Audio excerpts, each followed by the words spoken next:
Bienvenidos y bienvenidas un día más a Valor Laboral. En el vídeo de hoy veremos la parte segunda del tema 8 de Administrativos de la Seguridad Social, que lo dedica a la incapacidad permanente contributiva. En el vídeo anterior vimos la incapacidad temporal. Te lo dejo por aquí arriba si todavía no lo has podido ver. Comencemos. Epígrafe es esto, de ese tema 8, incapacidad permanente contributiva, concepto. El concepto lo encontramos en el artículo 193 del texto refundido de la Ley General de la Seguridad Social, que establece la incapacidad permanente contributiva es la situación del trabajador que, después de haber estado sometido al tratamiento prescrito, presenta reducciones anatómicas o funcionales graves, susceptibles de determinación objetiva y previsiblemente definitivas, que disminuyan o anulen su capacidad laboral. Esta definición es importante porque aquí define qué es la incapacidad permanente. Es la situación del trabajador que una vez ha estado sometido a un tratamiento, pues tiene una serie de reducciones, tanto anatómicas como funcionales o funcionales graves, ¿vale? Que se pueden determinar de forma objetiva y que además estas son, en principio, definitivas. Por eso la palabra de permanente. Pero en seguridad social, esta prestación, la incapacidad permanente, tiene que ver con la capacidad laboral, ¿vale? Si no estaríamos hablando de otras prestaciones. Por eso, en la definición encontramos que nos dice que disminuyan o anulen su capacidad laboral, la del trabajador. Y esto tiene que ver con los grados de la incapacidad permanente que vamos a ver más adelante, ¿vale? La definición también nos dice que no obstará tal calificación la posibilidad de recuperación de esta capacidad laboral del incapacitado, ¿vale? Si dicha posibilidad se estima médicamente como incierta o, bueno, a largo plazo. Por otra parte, las reducciones anatómicas o funcionales existentes en la fecha de la afiliación del interesado en la Seguridad Social no impedirán la calificación de la situación de IP cuando se trate de personas con discapacidad y que con posterior a esa afiliación estas reducciones se hayan agravado, ¿vale? Haya empeorado, ¿vale? Provocando por sí mismas o por concurrencia con nuevas lesiones o patologías una disminución o anulación de la capacidad laboral que tenía el interesado en el momento de su afiliación.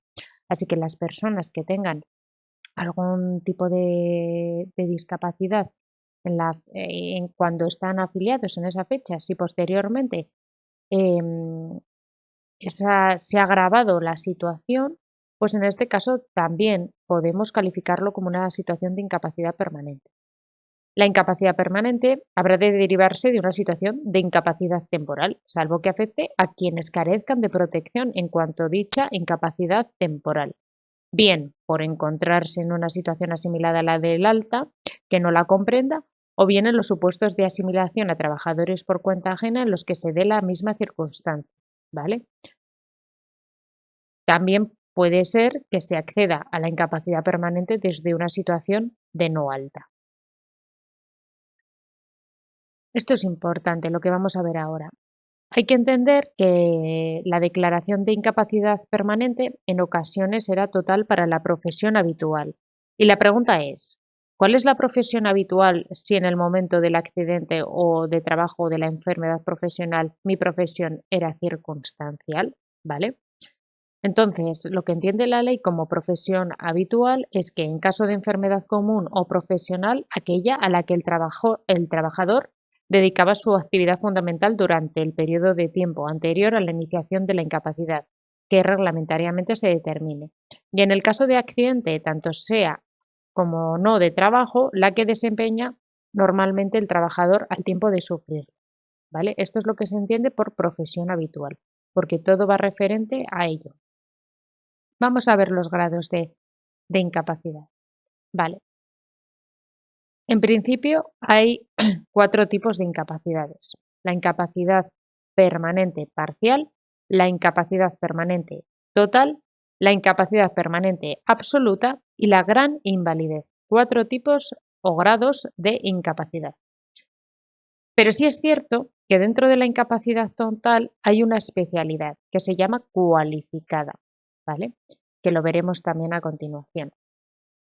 La incapacidad permanente parcial, pues es aquella que ocasiona una disminución no inferior al 33% en el rendimiento normal para la profesión habitual del trabajador, pero no le impide la realización de las tareas fundamentales de la misma, del trabajo.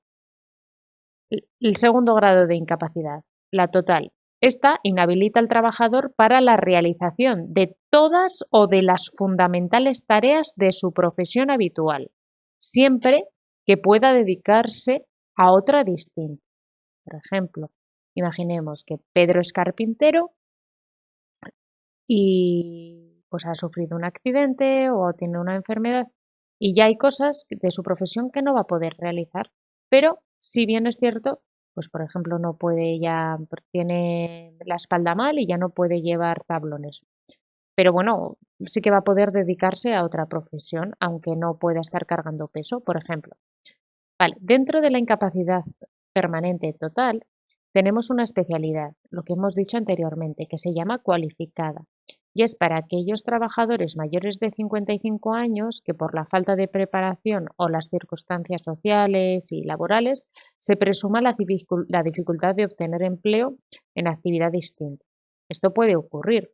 Pedro, que siempre ha sido carpintero y que tiene 57 años, pues igual no es tan fácil encontrar otro trabajo diferente para él, para otra profesión. Entonces, en este caso, lo que va a pasar en la prestación es que se va a aumentar, ¿vale? Para Pedro. Tercer grado de incapacidad, la absoluta. Esta inhabilita para toda profesión o oficio. A Pedro, como ejemplo, que era carpintero, le ha pasado algo muy grave y pues ya no puede ni dedicarse ni al oficio de carpintero, pero es que tampoco va a poder estar de recepcionista en un hotel o cualquier otro empleo, porque ha tenido un accidente bastante grave y pues no va a poder. Y la cuarta, el cuarto grado de incapacidad permanente es la gran invalidez. Y es aquella situación del trabajador que, afectado por una incapacidad permanente y que, como consecuencia de las pérdidas anatómicas o funcionales que ha sufrido, pues necesita la asistencia de otra persona para realizar pues, los actos más habituales de su vida, tales como vestirse, comer, así como otros análogos. Imaginemos que Pedro pues, ha sufrido un accidente que pues, se ha quedado sin piernas, que toca madera, que esperemos que no, pero bueno, pues va a necesitar, o cuando no va a poder hacer muchas cosas, pues necesita la asistencia de otra persona para ayudarle, ¿no? O para apoyarle. Y en este caso, pues sería una gran invalidez. Esto es un ejemplo, ¿eh? Inventado, pero para que tengáis por lo menos una idea de lo que son los grados, ¿vale? Los grados se encuentran regulados en el artículo 194. Os aconsejo leerlo detenidamente porque va en función de una lista de enfermedades, la valoración de las mismas. Antes, ahora hemos hecho un ejemplo, pero todo esto pues lleva su proceso y está lista. Epígrafe 8. Prestaciones, determinación y cuantía. Artículo 196 del texto refundido de la Ley General de la Seguridad Social. La prestación económica correspondiente a la incapacidad permanente parcial, ¿vale? El primer grado que hemos visto, consiste en una cantidad a tanto alzado, ¿vale? Es una prestación a tanto alzado. No obstante, para aquellos que tengáis los temas, lo podemos ver aquí. La incapacidad permanente parcial es una cantidad a tanto alzado de 24 mensualidades de la base reguladora que hubiera servido para determinar la prestación de incapacidad temporal. Y en el caso del resto de incapacidades, la total, la absoluta y la gran invalidez, va a consistir en una pensión, ¿vale? Ya hablamos de pensión y no tanto de prestación, para ser con un lenguaje un poquito más técnico, porque pensión no es una prestación periódica como puede ser la incapacidad temporal o el nacimiento y el cuidado del menor. Entonces, la prestación económica correspondiente a la incapacidad permanente total consiste en una pensión vitalicia, pero esta sí que puede ser excepcionalmente sustituida con una indemnización a tanto alzado cuando el beneficiario tenga menos de 60 años.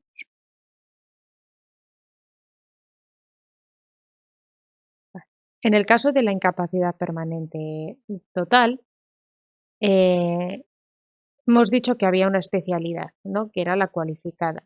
Pues en este caso, cuando por su edad o por la falta de preparación general o especializada y circunstancias sociales y laborales del lugar de residencia, se presume la dificultad de obtener empleo en actividad distinta de la habitual anterior. Pues en este caso se va a incrementar. ¿Y por cuánto se va a incrementar la pensión? Pues con un 20%, ¿vale? En el caso de la incapacidad permanente total, si por la edad, la falta de preparación, etcétera, no va a poder encontrar fácil empleo en otra actividad distinta, pues la pensión se va a incrementar con un 20%. El porcentaje, ¿vale? Luego veremos cómo se calcula. La cuantía de la pensión de incapacidad permanente total derivada de enfermedad común no podrá resultar inferior al importe mínimo fijado anualmente en la Ley de Presupuestos Generales del Estado para la pensión de incapacidad permanente total derivada de enfermedad común de titulares menores de 60 años con cónyuge no a cargo. Esto también lo fija la Ley de Presupuestos Generales del Estado. En el caso de la incapacidad permanente absoluta, la misma consistirá en una pensión vitalicia. Y en el caso de que el incapacitado o incapacitada permanente sea calificado como gran inválido o inválida, pues en este caso se va a incrementar la cuantía con un complemento. Este complemento está destinado para que se pueda remunerar a la persona que le atienda, que le ayuda. Hemos dicho que necesitaba la asistencia de otra persona, ¿no? Para realizar los actos más habituales. Pues en este caso va a haber un complemento a esa pensión para poder pagar a la tercera persona. Y el importe de dicho complemento será equivalente al resultado de sumar el 45% de la base mínima de cotización vigente en el momento del hecho causante y el 30% de la última base de cotización del trabajador correspondiente a la contingencia de la que derive la situación de incapacidad permanente.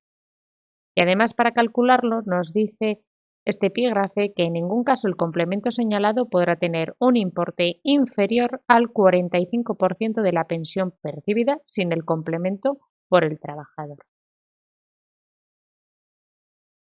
Por otro lado, en los casos de que el trabajador con 67 o más años acceda a la pensión de incapacidad permanente derivada de contingencias comunes, importante, edad y tipo de contingencia, por no reunir los requisitos para el reconocimiento de la pensión de jubilación, la cuantía de la pensión de incapacidad permanente será equivalente al resultado de aplicar a la correspondiente base reguladora el porcentaje que corresponda al periodo mínimo de cotización que esté establecido en cada momento para el acceso a la pensión de jubilación. Cuando la incapacidad permanente derive de enfermedad común, se considerará como base reguladora el resultado de aplicar únicamente lo establecido en la norma A del apartado 1 del artículo 197. Esto lo vamos a ver más adelante. Aquí os dejo un cuadro de cómo se calcula. ¿Vale? La incapacidad permanente parcial hemos dicho que era esa cantidad a tanto alzado de 24 mensualidades. El resto de incapacidades pues era una pensión vitalicia que se calcula en función de una base reguladora y de un porcentaje según el tipo de incapacidad. En el caso de total, este porcentaje es el 55%, que podrá ser incrementado en un 20%, es decir, al 75%.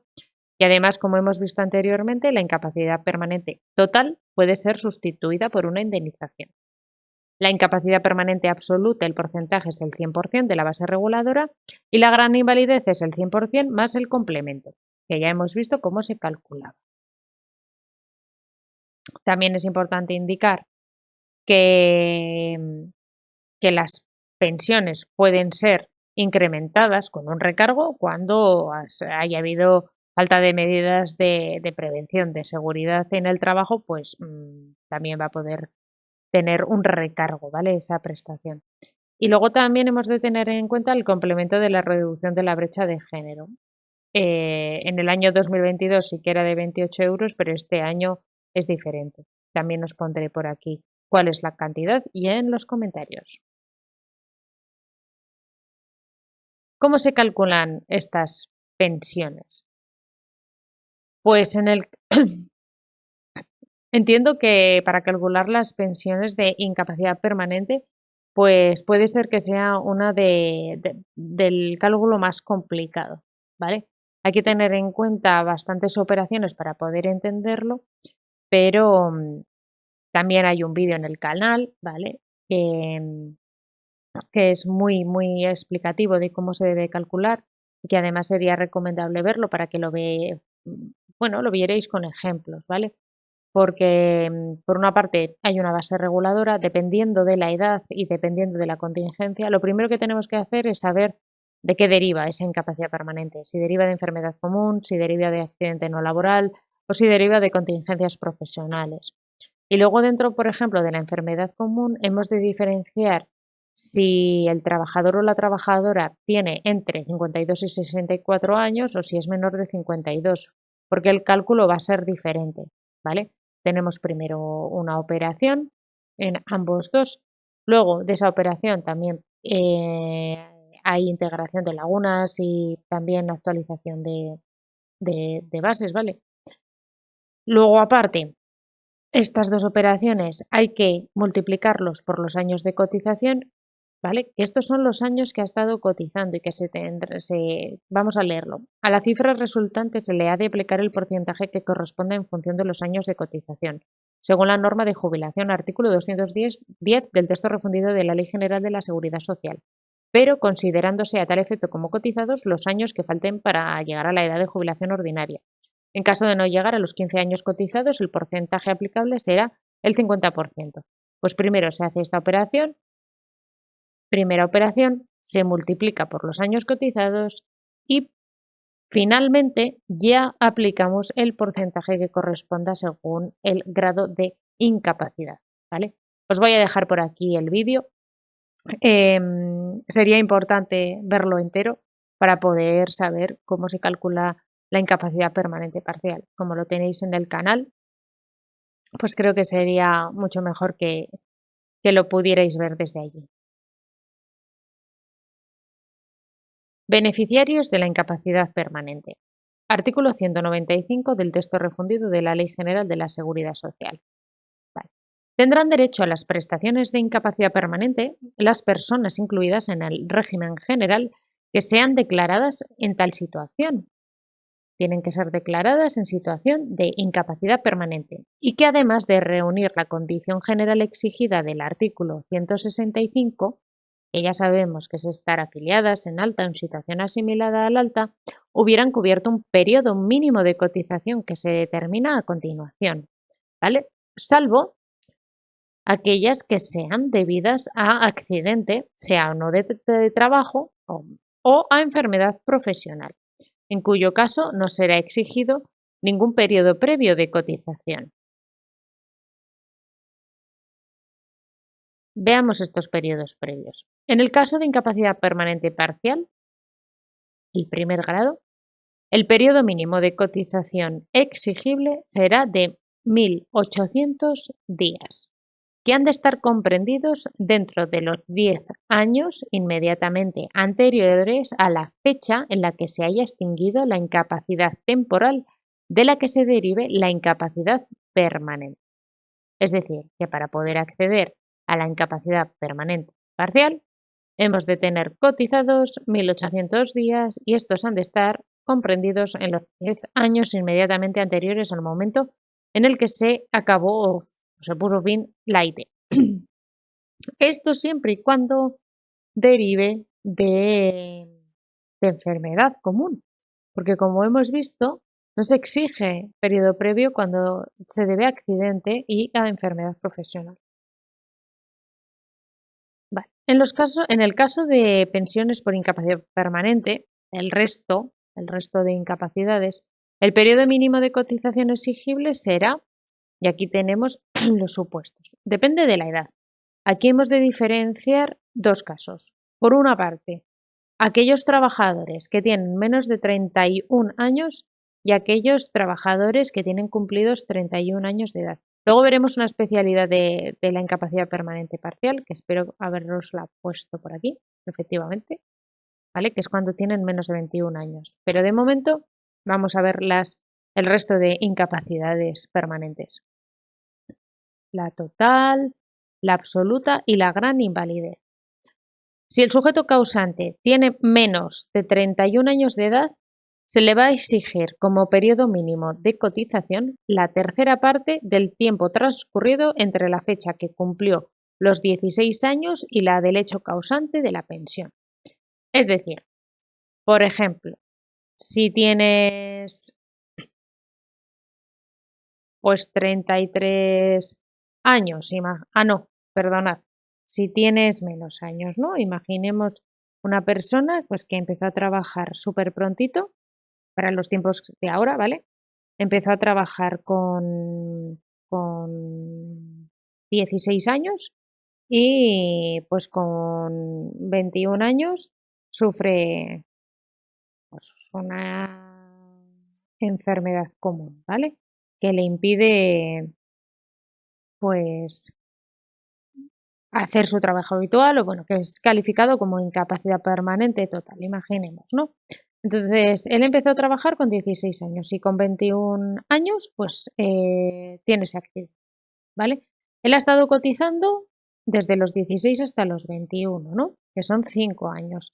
En este caso, les va a exigir una tercera parte del tiempo transcurrido entre la fecha que cumplió los 16 y las del hecho causante. Como han pasado 5 años, esto lo dividiríamos entre 3 y le van a exigir cotizados 1,666 años cotizados, ¿vale? Esto hay que pasarlo a meses, etcétera, ¿vale? Por otra parte, si el causante tiene cumplidos 31 años de edad, ¿vale? En este caso le van a exigir una cuarta parte del tiempo transcurrido entre el tiempo de periodo que pasó desde que cumplió los 20 años y la del hecho causante de la pensión, ¿vale? Y aquí también hay una especialidad con un mínimo, en todo caso, de 5 años, ¿vale? En este supuesto, al menos, además, la quinta parte de ese periodo de cotización exigible deberá estar comprendida dentro de los 10 años inmediatamente anteriores al momento del hecho causante, ¿vale? Aquí lo vemos un poquito mejor, de hecho, ¿vale? Porque nos piden dos tipos de carencia. Por una parte, si por ejemplo tenemos 40 años, ¿vale? Nos van a exigir al principio una cuarta parte del tiempo desde que la fecha que cumplió los 20 y la del hecho causante de la pensión. Si yo tengo 20, si tengo 40 años, justo he cumplido 40 años, ¿y cuánto tiempo ha transcurrido desde los 20 hasta los 40, ¿no? Pues 20 años han transcurrido, ¿no? Y nos van a exigir una cuarta parte, pues 20 entre 4 nos da 5 años, en todo caso, con un mínimo de 5 años. Y es que además es una quinta parte de ese periodo tiene que estar comprendida dentro de los 10 años inmediatamente anteriores al momento del hecho causante. Es decir, que en este caso los 5 años lo tenemos que dividir entre 5 y nos da un año, ¿no? Pues ese año ha de estar comprendido, cotizado, dentro de los 10 años inmediatamente anteriores al momento en el que se causa esa pensión, ¿vale? En los supuestos en que se acceda a la pensión de incapacidad permanente desde una situación de alta o asimilada al alta sin obligación de cotizar, el periodo de los 10 años dentro de los cuales deba estar comprendidos al menos una quinta parte del periodo de cotización exigible se computará hacia atrás desde la fecha en que cesó la obligación de cotizar.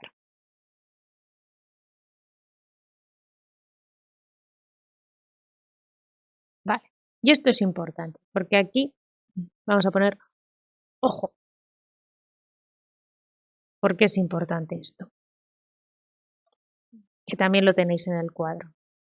No obstante, lo establecido en el apartado 1, las pensiones de incapacidad permanente en los grados de absoluta y gran invalidez derivadas de contingencias comunes podrán causarse, aunque los interesados no se encuentren en el momento del hecho causante en alta o en situación asimilada al alta. Y en este caso les van a pedir un periodo mínimo de cotización, que en todo caso será de 15 años, ¿vale? Y también tienen que estar distribuidos según el apartado 3b, ¿vale? Este, como la carencia específica. Aquí vemos los requisitos de forma un poco más resumida.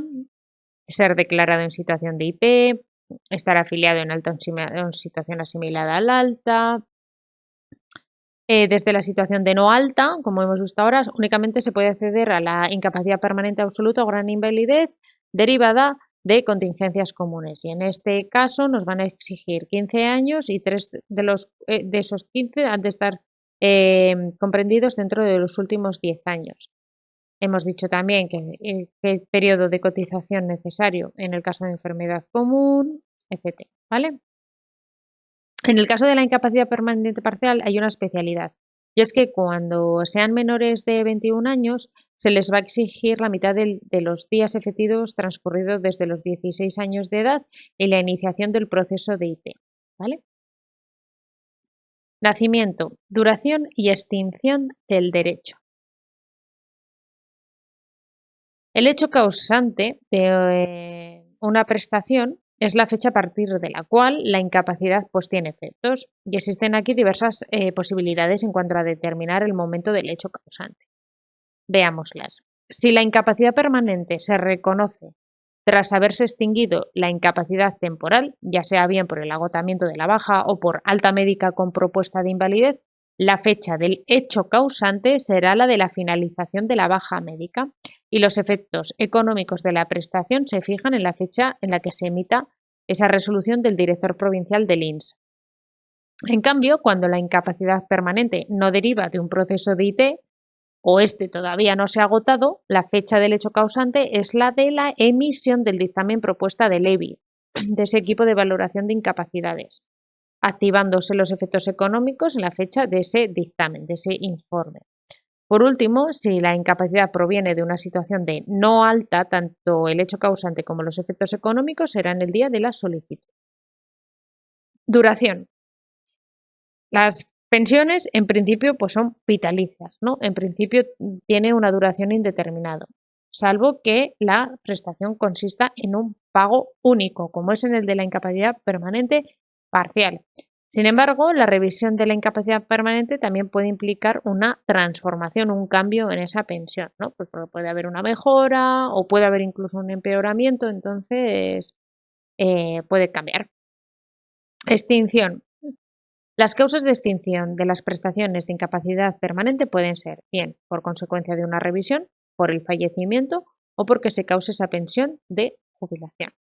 El artículo 198 del texto refundido de la Ley General de la Seguridad Social pues establece las compatibilidades en el percibo de las prestaciones económicas por incapacidad permanente. También es aconsejable leerlo. Epígrafe 11. Lesiones permanentes no invalidantes. Este es otro tipo de prestación, que sí que tiene que ver algo con la incapacidad permanente, pero que tiene su propio concepto, que está regulado de forma diferente, es algo en realidad diferente, ¿vale?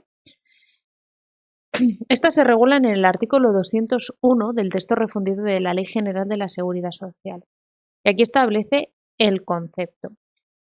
Son estas lesiones permanentes no invalidentes las lesiones, mutilaciones y deformidades de carácter definitivo causadas por accidentes de trabajo o enfermedades profesionales, que, sin llegar a constituir una incapacidad permanente, conforme lo que hemos visto anteriormente, pues suponen una disminución o alteración de la integridad física del trabajador y además deben aparecer recogidas en un baremo de las disposiciones de desarrollo de esta ley. Estas van a ser indemnizadas por una sola vez con las cantidades alzadas que en ese cuadro se determinen por la entidad que estuviera obligada al pago de las prestaciones de incapacidad permanente, ¿vale? Sin perjuicio de que el propio trabajador pues siga o pueda estar trabajando, tenga esa continuidad, ¿vale?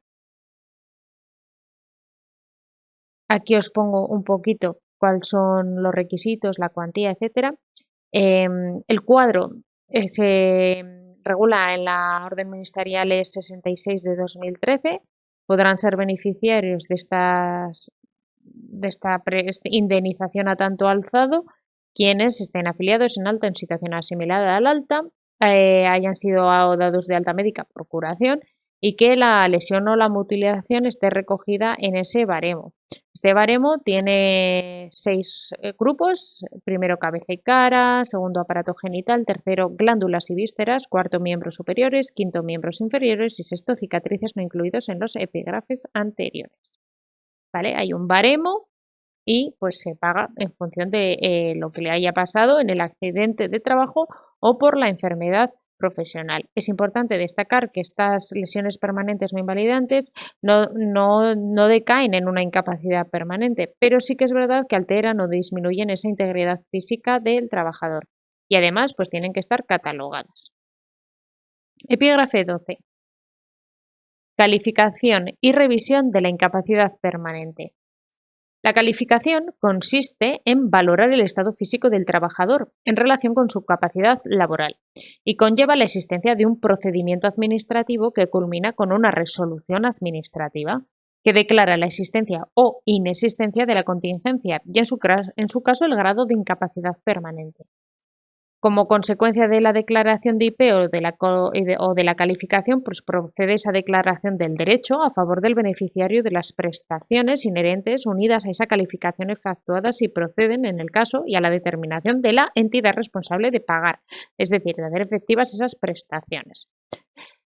Todo esto se regula en el artículo 200 del texto refundido de la Ley General de la Seguridad Social, que también os aconsejo leerlo. Y pues también se establece un procedimiento. Hemos dicho que había un procedimiento administrativo. Bueno, pues se inicia este procedimiento de calificación de oficio a instancia del trabajador o de su representante, o bien a instancia de las mutuas o empresas colaboradoras. El siguiente paso sería, o de la segunda fase del procedimiento, es la instrucción, que este es para evaluar esa incapacidad y que requiere pues una serie de actos y de informes preceptivos, ¿vale? Pues debe de aportarse la alta médica de la asistencia sanitaria y el historial clínico. También debe haber una formulación del dictamen propuesta del EBI que se acompaña de un informe médico y de un informe de antecedentes profesionales, un informe de cotización y el trámite de audiencia y de alegaciones de los interesados. Y por último, pues culmina con esa resolución del procedimiento. El plazo máximo para resolver es de 135 días, ¿vale? Los EBIs son los equipos de valoración de incapacidades, como los equipos médicos. Se componen así, tienen un presidente y 4 vocales, ¿vale? Y además también tienen otros expertos. Y luego tenemos la revisión, que la revisión se regula en la Orden Ministerial 18 de enero de 1996. Tiene 3 partes: la iniciación, la instrucción y la resolución, ¿vale? Están legitimados para iniciar esa revisión de la incapacidad permanente, pues además de las personas y entidades de las que hemos hablado anteriormente, ¿vale? También los empresarios responsables de las prestaciones o quienes de forma subsidiaria o solidaria pues también sean responsables del pago de las mismas, ¿vale? ¿Cuándo se puede iniciar la revisión de la incapacidad permanente? Pues cuando lo determine una resolución administrativa. Si el pensionista de IP estuviera ejerciendo un trabajo, bien por cuenta ajena o por cuenta propia, ¿vale? O si existe error de diagnóstico, en tanto que el interesado pues, no haya cumplido esa edad de jubilación. La instrucción del procedimiento se abrirá con un periodo de prueba, ¿vale? Y para que se puedan presentar alegaciones, etcétera. Y luego pues tenemos se culmina con la resolución del director provincial del INS, ¿vale? Que en este caso pues puede haber un cambio de grado, un cambio de cuantía o una extinción de la incapacidad permanente.